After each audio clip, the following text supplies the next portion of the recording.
Welcome to our viewers and listeners from around the world. This is Endgame Episode 7. I'm your host, Christopher Halali. There's a lot happening in the world today, and as many of you are watching, we have developments in China with both a visit recently by President Trump and now, just in the past few days, by President Vladimir Putin of the Russian Federation. We have developments in Iran. We have developments in Cuba, including the indictment of former president and revolutionary legend and hero Raul Castro. We have also various developments in other parts of the world. And here to help us break it down, we have two very special guests tonight. I want to introduce our first guest, who is a dear friend of mine, and I'm looking forward to seeing him in person very soon. I'd like to introduce Alex White, award-winning journalist and founder of Reporterfy Media and Travel, based in Chongqing, China. Alex, how are you doing, brother? Good to see you. Great, Chris. Great to be on the program tonight. We got a lot of topics to cover and excited to be part of the show tonight. Thanks again. Thank you so much for coming on. Let's break it down. First and foremost, we had a very, very big and high-level visit by President Trump of the U.S., who went to Beijing. He brought a whole slew of people, including Elon Musk with him, and numerous people from business, from the tech industry, also the Secretary of War, Pete Hegseth, which was quite surprising. I want to ask you first what you make of the trip that happened to China by the President of the U.S., and what you make of what's happening and what's developing there. Well, when you bring $14.7 trillion in market cap along with you, it does scream desperation. And we are seeing exactly that. With the United States and their administration, I mean, no one really is, I would say, rolling out the red carpet for them like they used to. Now, we see Trump trying to say, you know, he's got a great relationship with Xi Jinping here in China. But again, what did they accomplish when they were here? It was a lot of photographs, a lot of high-level meetings. But again, the takeaway from this was, well, no real agreement in regards to tariffs. And this is a nation that not too long ago, last April, put China on notice that, hey, they are willing to destroy a relationship with one of their largest trading partners by not just going 10%, 20%, 30%, 50, 100, but going 150% on the tariffs. And if that doesn't blow up a relationship, I don't know what does. A lot more to cover here, Chris, but back to you. Listen, you're absolutely right. I mean, the U.S. and China are very important and vital to one another. But as you've said, it's been a sort of unbalanced relationship in the sense that this imbalance is caused by the U.S.'s hostility to China. China, as you know, is all about win-win economics, win-win diplomacy, win-win in everything. And you see they're building infrastructure in Africa, in Latin America, in other parts of Asia. And they are really focused on Belt and Road and economic development and prosperity. I was just in China just over the past twice now, so far this year. And we see a lot of development, especially in rural areas like in Guizhou province, where I just saw this enormous bridge, the biggest suspension bridge in the world. And they just built it in a rural area to support the people. So when you see things like that, you understand China. But the United States, on the other hand, has been very aggressive towards China, very hostile towards China. And of course, you hear all the things, the CPC, CCP, all this, Confucius Institutes are, spy dens for the Communist Party.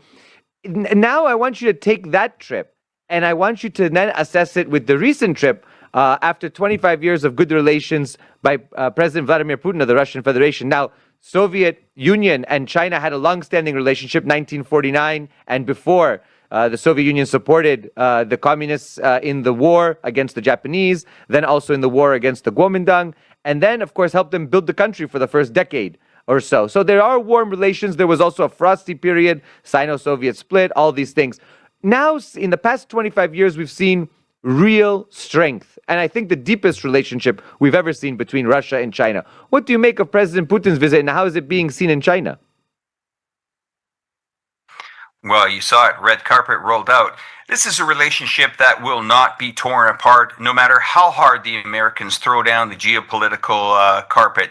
It's not going to happen. There are too many ties here. Russia is long, and I repeat this to the viewers here. Russia is long what China needs. They got trees, we want them here in China. They got oil, we want it here in China.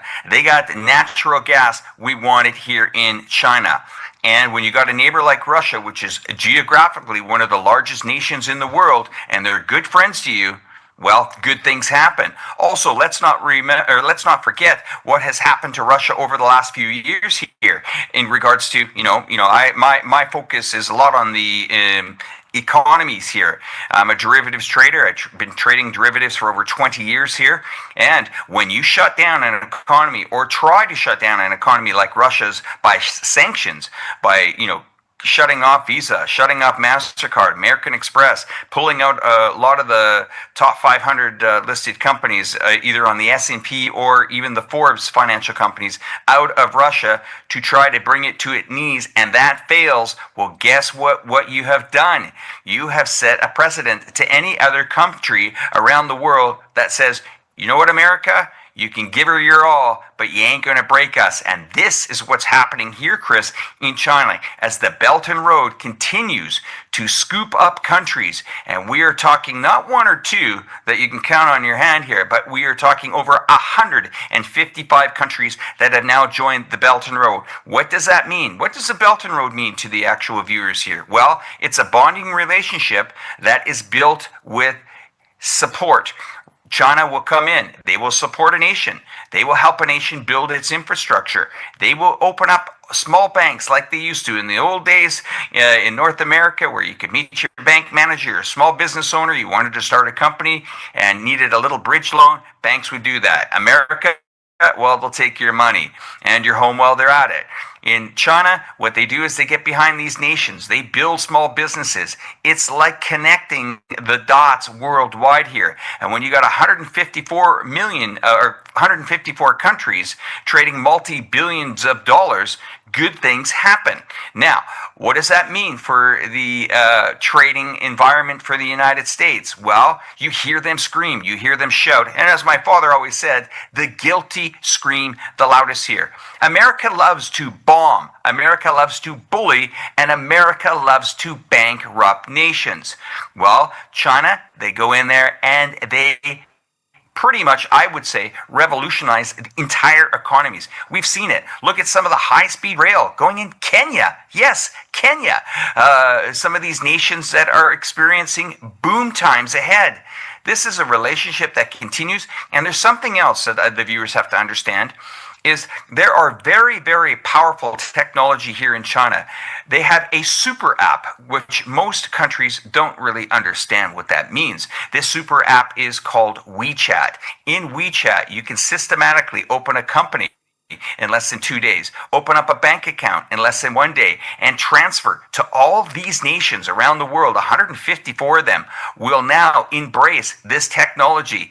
Imagine driving from one country to another. You used to have to exchange currencies. Now it's on your mobile phone with one application. As this spreads out, as the relation spreads out, everyone will be starting to trade in CNY. And good luck stopping that one. No, I think you're absolutely right. And one of the big developments has been also in this electronic payments, Alipay, WeChat, so many of these solutions which have revolutionized. I mean, when I was in China for the first time in 2013, I did my master's there from 2013 to 2015. Paper money, currency was still king. But slowly I saw the rollout of these apps. And now when I go to China, nobody wants to accept paper money. Everybody wants it done by app. They want it done. It's all integrated now. Your card's connected to WeChat or to Alipay, and everything is done with a QR code or a tap of this, a tap of that, and you end up transferring, and not just small sums. We're talking major sums of money that are just done instantaneously. You don't have to worry about anything anymore. And this is a big development. Of course, there are a lot of critics. There are a lot of people who say that, China has, is a totalitarian state, quote unquote. It's authoritarian. It has a social credit score. It has this. It has that. What do you make of these claims? And when people talk like this, how do you assess that, and how do you push back against it? Anybody that gives me an office that I can go to get a social credit score rating here in China, I will right now give you $1,000. Give me the address and the contact in China to visit, and I will systematically wire you $1,000. It just doesn't happen. It's not here. This is the beautiful hysteria that the propagandists in the United States, and don't forget, Hollywood is amazing. United States is amazing at propaganda. They're very good. Just look at the bullshit that was shoveled to us in the United States here from Hollywood over the last 20 and 30 years, from the likes of Universal Studios to Disney. I won't even go there. But let's talk about those payment systems, and let's talk about these social scores. Okay, well, here's something that happened. When you pull away cash from society, now people will go, well, I don't want the government monitoring my money. Okay, well, they're not really doing that. In fact, you have a digital wallet. Well, I really don't want that. Okay, well, that's all the crypto boys out then that have all been raging about, oh, we have to have a digital wallet. Well, here's China actually implementing it into 154 countries around the world. Okay, it works. It works all the time. All right, you go to Thailand, you pull out your phone, you see a QR code from WeChat, bang, you pay, you move on systematically. Now, here's the people that are pissed off about this digital payment system. Well, let's see. Who would be angry that they can't move lots of money? Criminals, okay, drug dealers, prostitution rings, people like that. And we have seen a massive drop in that type of white-collar crime here in China. That crime has dropped off the cliff, Chris. You will not see, it would be very unusual for you to see, somebody walking around with even 1,000 RMB or 5,000 RMB. You see that and you go, well, what? That's money? That's cash?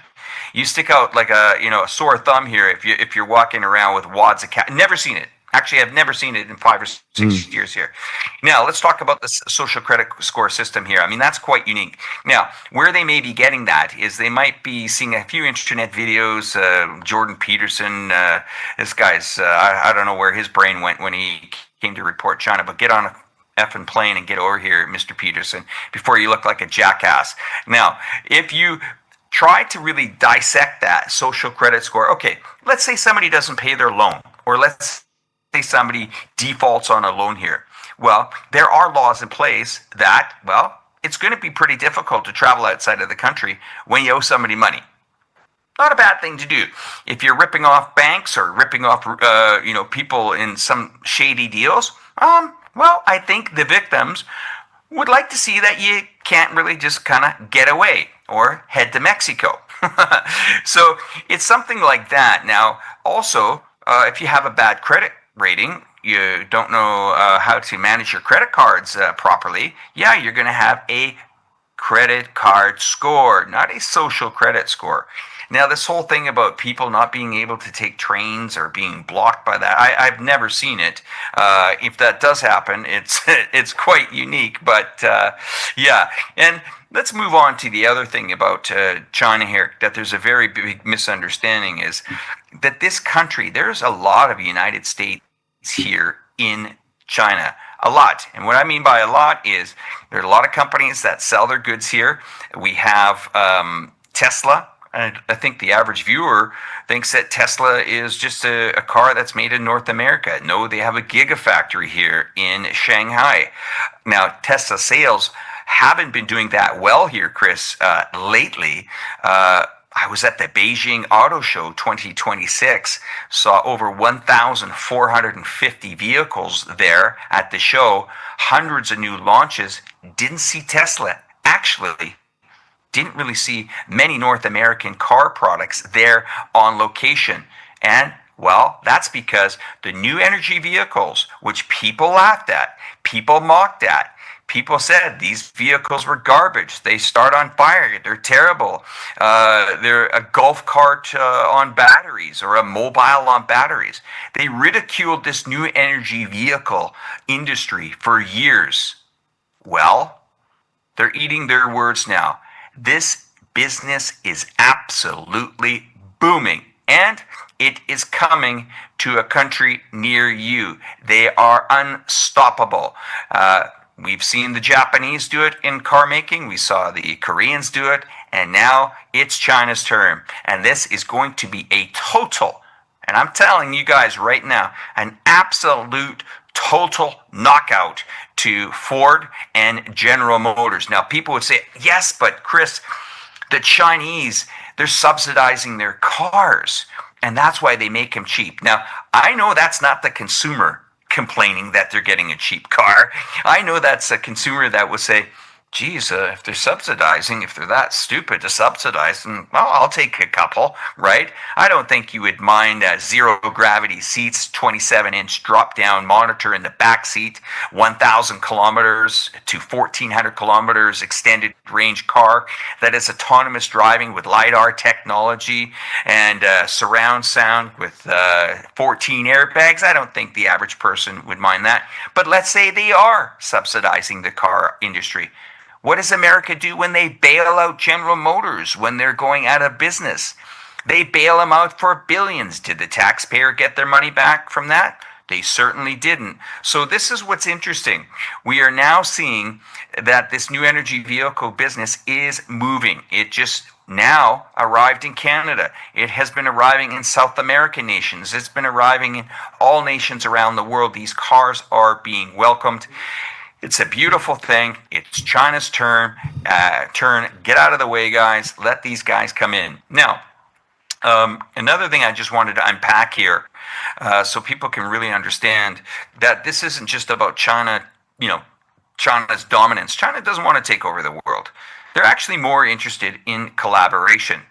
And having said that, for people that are China skeptics or critics of this country, you have to understand just outside that window here, I live in a city of Chongqing, city population of 36 million people. China has 10 cities, 10 mega cities over the population of 10 million. They have 100 cities over the population of 1 million and approximately 662 cities of sizable, I would say, interest. Now, what happens here, Chris, is we look at China and we think that this is a country that wants to dominate. We look at a country that maybe some people have a stereotype that all it can make is cheap products, all it makes is cheap t-shirts. The apparel business here in China, that's in Bangladesh, that's in Vietnam, that's long gone, viewers, that's long gone. The other thing is I'll give you an example. The largest world fair is called the Canton Fair. That is twice a year. It's been going on for about 60 to 70 years here. Now, if a buyer goes in there from Walmart and says, okay, we got this water bottle, we only want to pay 3 cents for it. And they say, well, sir, if you pay 6 cents for it or 9 cents for it or even 12 cents for it, the quality is going to be much better. But no, the buyer in the end dictates the price, and the shipper or the manufacturer, the Chinese, make it within that spec. So if you're seeing cheaper Chinese products over in the shores in your country, that is based on a buyer like a Walmart or a Costco that has purchased that product and delivered it to you. So you can't really blame the Chinese for other countries doing that. And I did walk the halls of the Canton Fair, and I can tell you, I hardly met a Westerner at this fair. It was all Middle East. Middle East was there. They're very concerned, Chris, very concerned about the plastics and recycling and the petroleum stuff that is used in many things that we are unaware of. They are very concerned. They showed up at the China Place, which is the China Rubber and Plastics in Shanghai. 900,000 people attended that. And the Middle East showed up in numbers. The Middle East, where these guys used to be the center of manufacturing, they've come to China because their business is dead in the water. I'll pass it back to you. Thanks for giving me some time to talk. No, absolutely. It's very important and very, very prescient. And of course, you've been on the ground. You've seen a lot of it, especially with auto manufacturing, as you mentioned now, with plastics, which are very much connected to what's happening in the Strait of Hormuz, the Persian Gulf, the two wars that we've seen in less than a year against Iran. All of this is very well connected. And I want to now circle the wagons, as they say. We have now some of the most sanctions ever in history on Russia and China. We've seen the Europeans ramping up. We've seen a lot of Sinophobia and Russophobia amongst the Euro-Atlantic countries, that US, EU, NATO bloc of countries. I want to ask you, how have those sanctions impacted the relationship between Russia and China? How has it impacted China's economy and Russia's economy from what you can see at a distance? And what do you make of the future as they keep pushing sanctions on these countries? And possibly if we have a new administration in 2028, especially we have midterms this year, we'll have another presidential election in the US in 2028, we could see a Democrat come who could still continue on Biden-level policies or worse. So what do you expect of this? Well, just to answer your last comment there, no one really cares about the relevance of the United States administration. I think it is now a uni-party in the United States. We've seen the Democrats and the Republican pretty much gel into one uniparty. I can't really tell the difference of who is running that country anymore. We have war-hungry people that just love to sell the military-industrial complex items to the free market. There's really no game plan in the United States. That's fine. All China does on that side of the water is just sit and wait it out, and they win as usual. Look what they're doing with this conflict here in the Middle East. Just typical Chinese diplomacy. Sit back, watch, see what happens.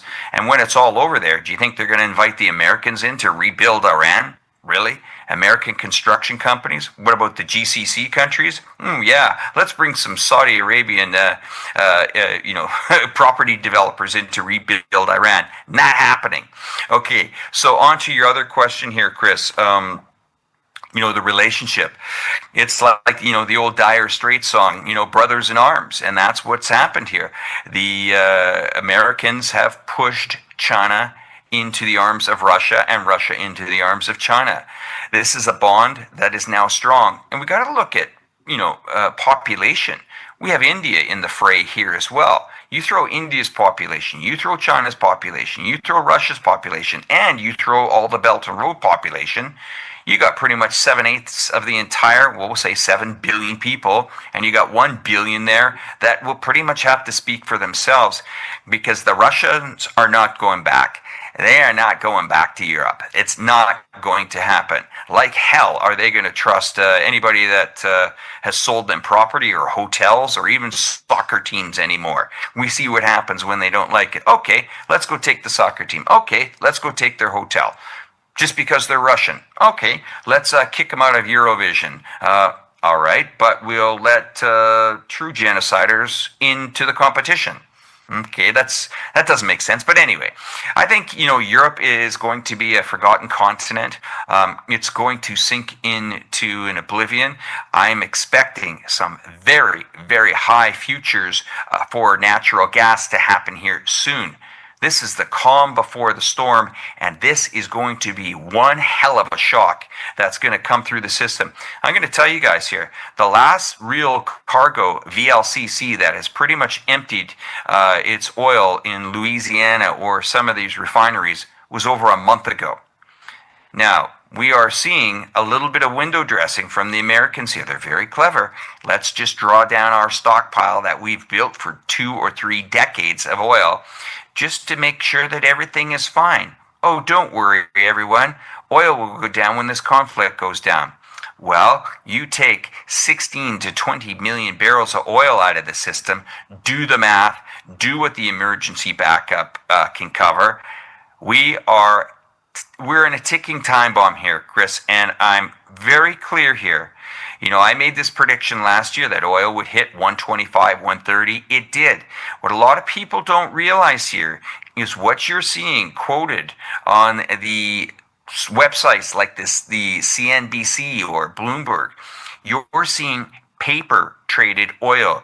You are not seeing spot dated, DATED, dated oil. That is about a 20 to 40% premium right now of what actual oil is on paper. None of those paper trades, those futures, will ever be delivered. It just won't happen. And if, the Chicago Mercantile Exchange and COMEX do call those in and actually ask for physical delivery, well, you'll see what happened to just exactly to silver. Go punch up the SLV ETF on silver and watch what happened to silver in the last year here. It went parabolic. That thing went right through the roof, smashing through $100 an ounce for silver, which you could get as cheap as maybe $5 or $6 an ounce a year ago. So we're going to see a commodity shock to the system. We're going to see an oil shock to the system. And that should be the total knockout. And that's when the lights go out in America. That's when the lights go out in Europe. And we can already see it, Chris. We already feel it, buddy. We feel them begging for that beautiful, cheap Russian oil and that natural gas that they need to keep the lights on in Germany, to the point where they said, you know what? Maybe we should just temporarily, release some of these sanctions. And we'll do that too. This oil embargo we had on the Iranians, yeah, maybe we'll tweak that a bit. Well, that's interesting. I'm quite curious what this next Cuban situation is going to do to the geopolitical landscape, because I think everybody's tired of this. Let's go in, let's bomb, let's bankrupt, let's bully these nations, let's take leaders out of their beds at 2 o'clock in the morning and kill all their security guards, and then throw them in on, no pun intended, trumped up charges in some state of New York on firearms charges, while they still have promised the people of Venezuela a great future. How's that working out for you? For all the people that took to the streets and, cheered the American government to invade a sovereign nation and take a leader out of its country. How's that working out for you guys down there? Pretty good? I don't think so. Well, Alex, as always, brother, you bring a ferocity, a charm, and you bring some of that crystal ball energy. I'm hoping to see some of your predictions come true. I'm hoping for others not to be true. We are trying to at least prevent another economic catastrophe coming. Although I think, as you point out, we might be headed in that direction, and you have your eye on the market. We'll be watching you, we'll be talking to you, and hopefully I'll be seeing you soon in Chongqing, in China. Alex from Reporterfy Media and Travel, award-winning journalist, YouTuber, influencer, the man, the brother. Good to see you. Thank you so much for coming on. Peace, Chris. Thanks again. Always a pleasure. A pleasure. So everyone, you heard live from China the perspective of both the Trump visit, President Putin's visit, and what's to come. I think it's clear for everyone at this point that we are in uncharted territory. We're in uncharted territory in terms of the economic ramifications that are coming as a result of this second war of aggression on Iran and Iran's chokehold on the Strait of Hormuz, which has really taken about 20 or so percent of petroleum products out of the global market. We've seen Russia shift some of its energy supply towards Asia, specifically towards China. We've seen a lot of competition amongst countries to get the last bit of natural gas, the last bit of diesel, the last bit of aviation fuel, whatever they need. We've seen also Venezuela basically become a fiefdom of the United States, and a lot of its assets being seized and used by the US and being doled out to its clients there now. And we see Cuba being starved of fuel, and the Russian Federation being the only country that has broken the blockade on Cuba to deliver much needed fuel. So I think we can now pivot. I want to pivot us to speaking about what's going on in the US. A lot of things are happening. As many of you know, the US is still the unrivaled hegemon at this point. I don't think it's lasting forever, and I don't think it's going to last too much longer. But we have joining us now Steve Gill, who's a former international trade advisor for the George H.W. Bush and Bill Clinton administrations, also a commentator and a media personality. Good to have you on the show. Welcome. Hey, Chris, good to be with you. Thank you. A pleasure to have you. Let me ask you, listen, there's a lot of things happening in the U.S. I'm originally from Massachusetts, was an elected official in Vermont, a former U.S. Army officer. So I've been monitoring it now from about a year or so outside the country. But I've been looking, and of course, we have a lot of things to cover. First and foremost, your assessment of what's happening politically in the U.S. We're in an election cycle right now. We just had a big loss for Thomas Massie in Kentucky. Not as big as some were predicting, and it was much closer, I think, than some analysts were hyping up. But I want to give you the opportunity to kind of take us down this lane in terms of the politics in the U.S. and where we're headed in November 2026. I think, first of all, that Kentucky race, a congressional race, where usually you see people spend, I don't know, $2-3 million, $35 million was spent in that race between Massie and Gilrain, who ended up winning that primary. And that primary is tantamount to being elected in November. It's a very red, very Republican district, so a very rural district, actually, in kind of central Kentucky. I think when you look at the other races that took place in the primaries, both in Georgia, in Kentucky, in some of the other states, I think Pennsylvania, you saw that Trump's endorsement in these primaries is still the most potent force out there. And we're going to see in Texas, where he's now sided against John Cornyn, the incumbent senator, picking Ken Paxton, who is the attorney general there.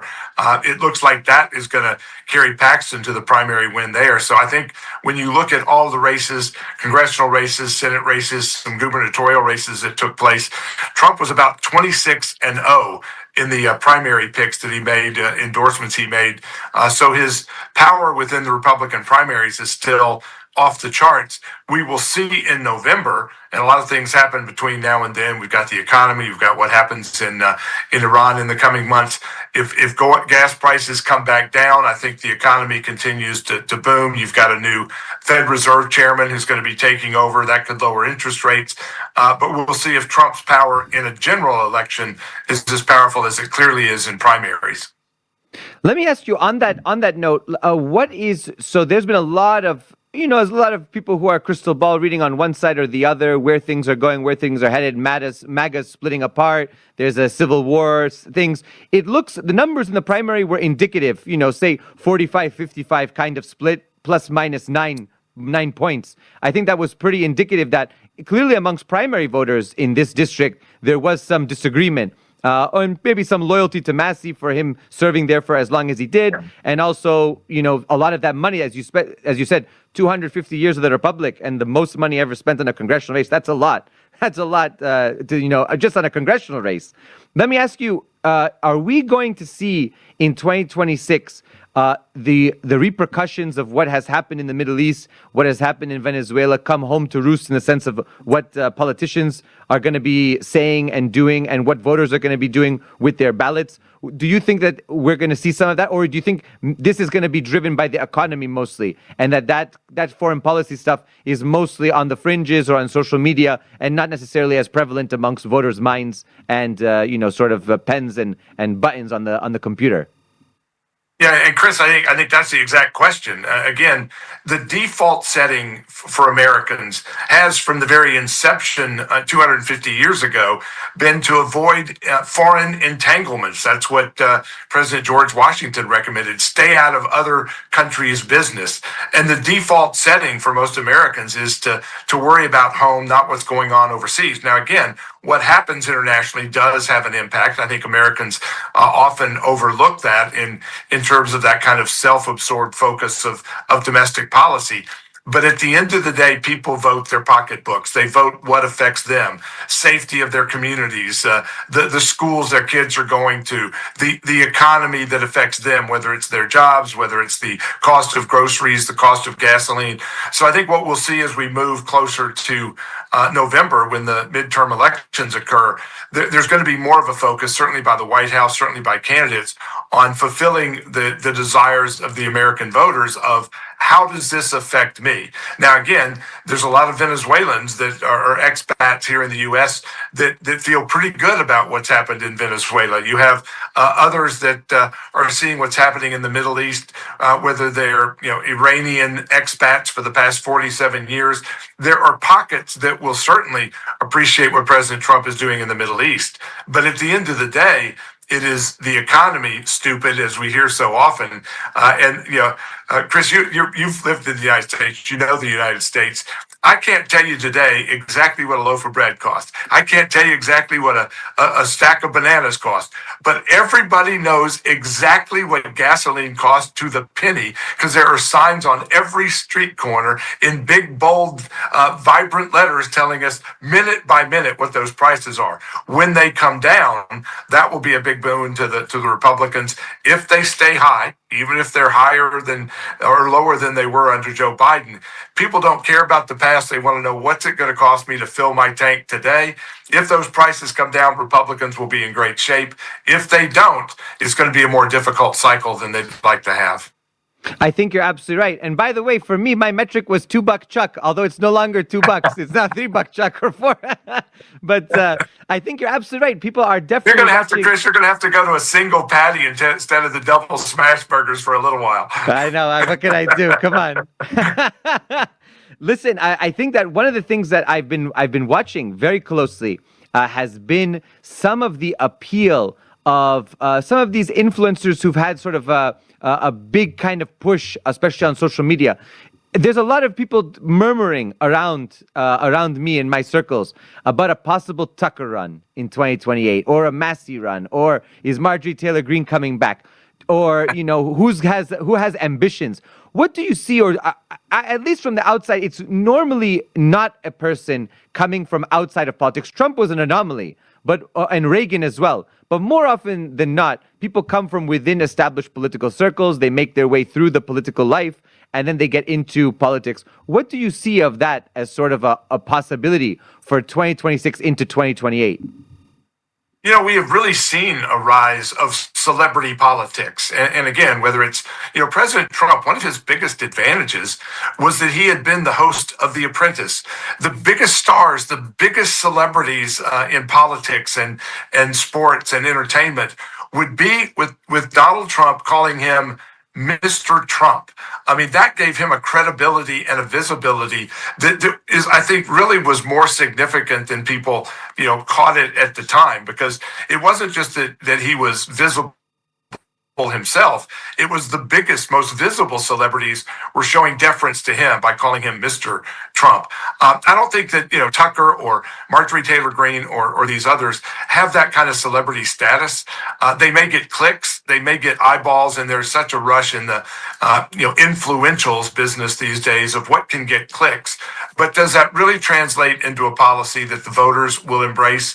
Now, again, we're seeing Spencer Pratt in California running against Mayor Bass for mayor of Los Angeles. Some of the most creative TV commercials. He's a former, star himself of these reality shows. But it's his commercials that have broken through the noise, have created a persona that has a conservative Republican poised to possibly get elected mayor of Los Angeles. So I think it's still a long time to see who else emerges. But I don't see Tucker, I don't see Marjorie Taylor Greene, I don't see Massey being able to carry forward with any kind of ability to move their celebrity status into electability. Now, again, there are rare instances, and we've seen athletes get elected in the past. Burgess Owens is a congressman, a black congressman in an overwhelmingly white district in Utah. So you do see sports figures. You saw Tommy Tuberville, the former head football coach at Auburn, Alabama, just get the Republican nomination for governor after having been elected senator from Alabama. So there are those that can translate that into Senate or congressional races. I'm not sure we're in that position unless you have somebody with the once in a millennia posture of Trump being able to translate that into presidential office. I think that you raise a lot of good points, and I think that many analysts are going to be trying to read what's in the tea leaves, so to speak, at least for the coming months and few years. We'll know more. Especially of where the U.S. populace is. I think after November, we'll have a firmer idea of where things are headed. One thing that is clear is that Trump came into office on an agenda of no new wars, no endless wars, and of course, ending the war in Ukraine within 24 hours. That was the hope. We are now almost into the second full year of the Trump administration, the Trump presidency. We're in the midterm period, and we still don't have a clear solution between Russia and Ukraine. In fact, we see kind of a digging in of the front lines. Yesterday, we just had a clip from Yuri Ushakov, who's a presidential advisor or special advisor to President Vladimir Putin, who said the spirit of Beijing now is the game, and that I never spoke of the spirit of Anchorage, speaking of Alaska when Putin and Trump met. What do you see in terms of the relationship now between the U.S. and Russia? There were some positive kind of notes. Kirill Dmitriev, Steve Witkoff, Jared Kushner, everybody was going back and forth. But now it has been eclipsed by what's happening in Venezuela and then in Iran. What do you make of the relationship now, and do we have any prospects for peace on the horizon, in your opinion? Well, I think what President Trump was talking about, these kind of endless wars where we go in without a clear objective, stay forever, which we've seen, in the past. I mean, the Venezuelan war to grab Maduro and get him out and literally turn things around there, it was a 48-minute war. So I think, again, that isn't an endless war. And with Ukraine, I've disagreed with a lot of those here in the U.S. that have continued to fund Zelensky, the corruption that is becoming more and more apparent the brutality that is being used now to drag people kicking and screaming and throw them to the front lines, I think is really cutting into his support within Ukraine. And President Trump is making it, I think, pretty clear he's not going to keep writing these checks to support Ukraine, that if the Europeans are really concerned, they can write bigger checks. They need to step up. But I think NATO has misplayed this from the beginning as well. It wasn't that long ago that the head of NATO, Mark Rutte, announced that Ukraine was winning. The front lines were just moving in the wrong direction. Perhaps, I mean, you're a military guy, perhaps one of the stupidest comments in the history of stupid comments by bureaucrats, assessing military action. I do think that Putin and Xi recognize something that a lot of the European leaders, whether it's Starmer, whether it's Merz, whether it's Macron, for Trump, all politics is personal. All international relations are personal. And the countries that do best with Trump are those that can build a personal relationship with him. I think Putin has a good personal relationship, even if they disagree on policy issues. I think Xi has a good personal relationship with President Trump, again, even if there's disagreements on policy and trade issues. But you can cover over some of those disagreements if there is a sense of being able to work together and try to find a path towards finding common ground where you can. So I think, again, the Ukraine conflict has lasted a lot longer than President Trump thought it would, because he thought Zelensky would be a willing partner in trying to end it, and yet Zelensky has shown himself that he has no desire to end it, and you can't really negotiate an ending to a conflict unless you have at least both parties willing to find an end. And I think that's part of the challenge in Iran right now. Who do you deal with? If somebody wants to negotiate an end from Iran, do they have the power to implement whatever they would agree to? So the IRGC doesn't want to end it, which is why we keep seeing the conflict there continue even after militarily. There's no reason for them to continue. So again, you may want to end conflicts, whether it's in Ukraine, whether it's in Iran, but you have to have partners who are literally willing to seek peace. And in Zelensky's case, in the IRGC's case in Iran, there's no indication they want to end things anytime soon. I think that's one of the big concerns now, especially we're in this quote-unquote ceasefire period. It's not totally a ceasefire. We have a blockade. There's been some intermittent drone activity and firefights, especially in the Strait and in the Gulf of Oman. One thing that's a question that I think on many people's minds is, what is the relationship of the United States with Israel going forward? We know, of course, the historic relationship. We know that for the U.S., it has been a very important ally and partner in so many ways. But many are now questioning its role. How much control does it have? What role does it play in U.S. politics domestically? We've seen that AIPAC was very involved. Miriam Adelson was very involved, especially in the Kentucky race for Massey. I want to ask you, what do you make of the relationship now with Israel from the U.S.? And where do you see that relationship going forward? Do you just see it as a problem of Netanyahu maybe, or maybe he's a valuable partner? And what do you see in the coming years in that relationship?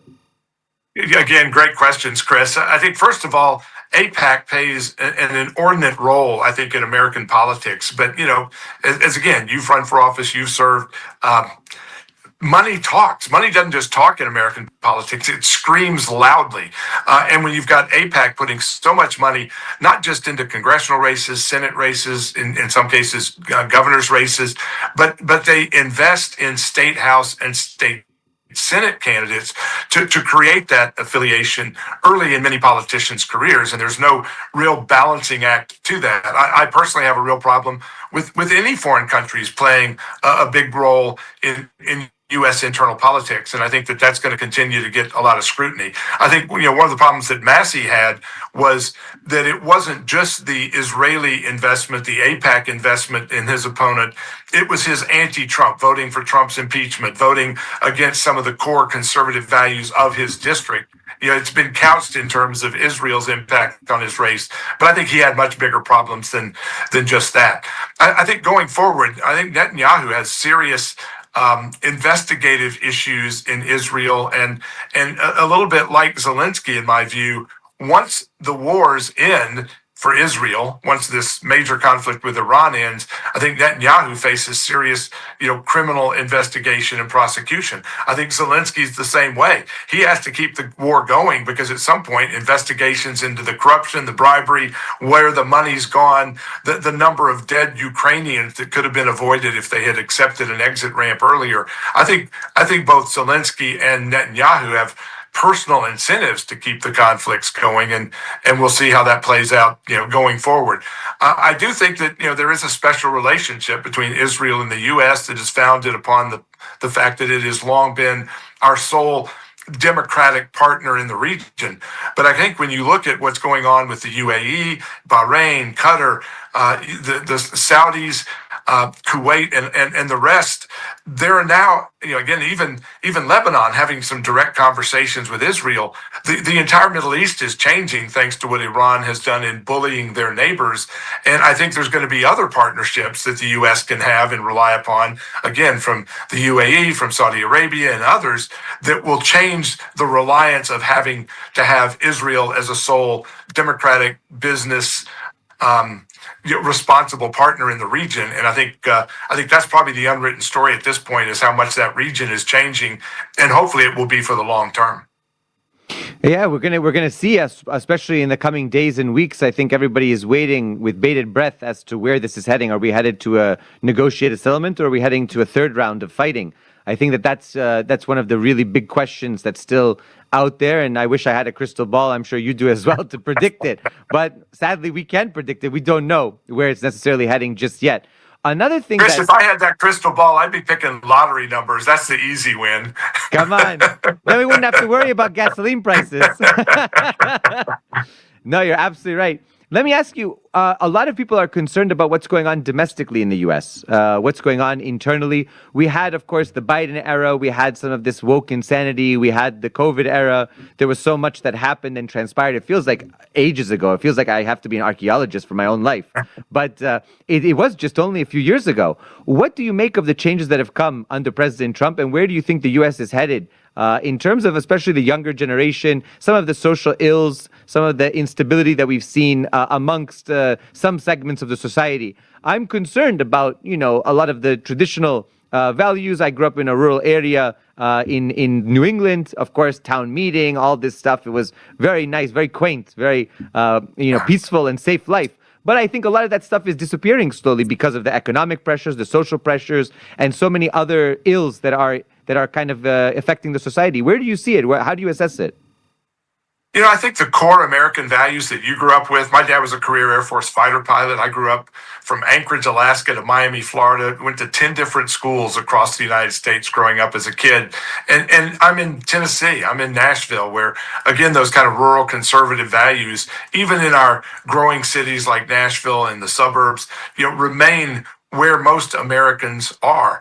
I think what the Democrats have as a problem politically is that their far left has taken such a firm grip of their political party that there are no moderate Democrats. There's certainly no conservative Democrats that can get out of their primaries because they have become so woke, so far left, really driven to a large extent by Trump derangement syndrome. And their whole campaign from now till November will be communicating that we hate Trump. We really, really, really hate Trump. We really, really, really hate Trump. And I don't know that translates into votes, particularly, again, if the economy improves. I do think that Democrats are panicking for some good reasons right now. You've had the redistricting fights that were precipitated first by the fact that in New England, in the Northeast, there are no Republican members of Congress because they have been gerrymandered out of existence in places like Massachusetts, where you have about 45% of the population votes Republican, and there is not a single Republican member of Congress from the entire state. It's a 9-0 Democrat situation. So when Republicans responded in Texas, in Tennessee, South Carolina, and Florida, you have all these screams and howls from the left, even though they have been doing this long before President Trump got into office. But what has Democrats in a full panic now is that their redistricting fight looks like it's going to end up with Republicans maybe picking up 10, 12 congressional seats when it's just been a narrow margin heading into the midterms. Republicans are now in better shape just with the selection of districts. And then when you look at the 2030 census, the next time we're going to measure how many people there are, where they live, you'll have congressional districts move. And with the outflow of people from California, from Illinois, from New York to red states in the South in particular, you're going to see maybe a dozen, 2 dozen congressional seats move from blue states to red states, which not only move the balance of power in Congress further into congressional hands of the Republicans, but it also moves electoral votes. And if you correct the mistakes that were made by the Census Bureau that they've admitted that maybe cost Republicans 8 or 9 seats, you have redistricting, you have the movement of population from blue states to red states, Republicans could pick up 20, 30, 40 electoral votes and shut Democrats out from the White House for perhaps 20 years. That's why they're panicking. That's why they're scrambling so much and screaming so loudly about redistricting right now. They're seeing the handwriting on the wall. And if they don't win this midterm election, they could be written out, for a decade or two after the new census count comes in 2030. On that note, do you predict the House or the Senate flipping in this upcoming midterm? What do you think? Do you think it's too close to call at this point? Do you think it's still the jury's out on some of those races in November? I think it still comes down to how good are your candidates. The money will certainly matter, and candidates have to be well funded. But I do think that the Democrats have really gone again off the deep end in picking candidates that are so far out of the mainstream of voters in their states or in these congressional districts. You just had, for example, in Georgia.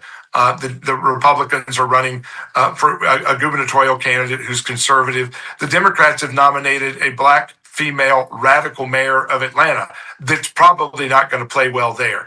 In Texas, you have probably Ken Paxton, who's going to get the nomination to run for Senate in Texas, running against a guy named Tallarico, who has made some of the most outrageous and outlandish far left statements for what will not play well in a dark red still Republican conservative Texas. And then in Maine, you have a guy who has, touted that military officers and service members should go to Thailand and bang hookers rather than spend time with their wives. He has a Nazi tattoo on his chest.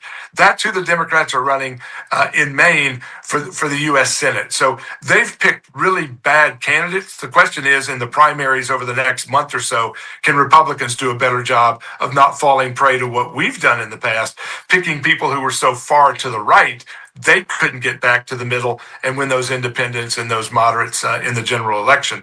I think Democrats have really dug a hole for themselves, and I think Republicans will, particularly with these new redistricting numbers, keep control of the House, maybe have a little bit bigger margin than they've had. I think in the Senate, again, when you look at the landscape, I think Republicans are poised to keep the Senate and maybe pick up 1 or 2 additional seats. And more importantly, if you replace guys like Mitch McConnell in Kentucky with a more conservative version, if you replace Cornyn in Texas with a more conservative senator, you not only see Republicans replacing Democrats or gaining ground against the Democrats, but making the party more conservative and more able to pass things like the Save America Act that simply requires a voter ID. I've been in Moscow and in Russia and observed elections there. In Russia, you show a voter ID. In the U.S., in most of these states where the cheating is so predominant, you don't.